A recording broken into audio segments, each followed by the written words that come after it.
Oi, minhas fofurinhas, tudo bom? Pra quem não me conhece, eu sou a Hat e tô aqui hoje pra ensinar mais um vídeo de coisas super fofinhas pra vocês. O que eu vou ensinar hoje é esse acessório aqui, é um acessório Lolita, super fofinho, chama Headdress. Ai, gente, eu sou péssima com inglês, quem acompanha o canal já sabe, então eu dei umas pesquisadas e chama assim, então, Headdress. Eu não achei uma palavra equivalente em português, então eu vou chamar de tiarinha, acessório fofinho, tá? É de colocar na cabeça assim, ó, aí dá pra amarrar aqui na frente do pescoço ou na parte de trás. Vou ensinar pra vocês então hoje como fazer.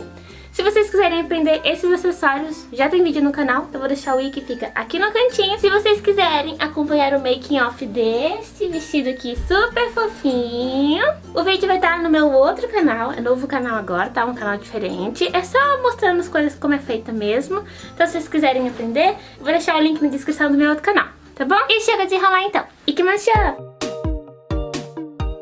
E antes da gente continuar então, eu vou passar as medidas pra vocês, que é bem facinho e bem rapidinho, que são essas daqui. Pra fazer esse acessório aqui, super fofinho, a gente vai precisar de um retângulo de 8 centímetros por 36. A gente vai arredondar os cantinhos, tá vendo, ó?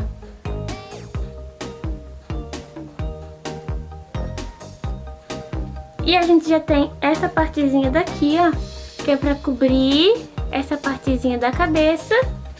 E aqui vocês podem fazer um quadrado e depois arredondar de 8 centímetros por 8 centímetros.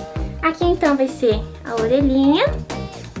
E essa tirinha então vai ser a tirinha da parte de baixo que vai na cabeça, tá bom?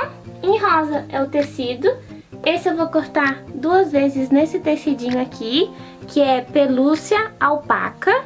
Foi assim que eu encontrei esse tecidinho aqui, é um pelúcia alpaca. Eu vou cortar 2 vezes no tecido e a orelhinha eu vou cortar 4 vezes. 1, 2, 3, 4, tá? Então 4 vezes a orelhinha no tecidinho. E a orelhinha, tá vendo aqui em verde, entretela? Essa orelhinha eu vou cortar 2 vezes na entretela. E aí, com tudo cortadinho, vamos costurar.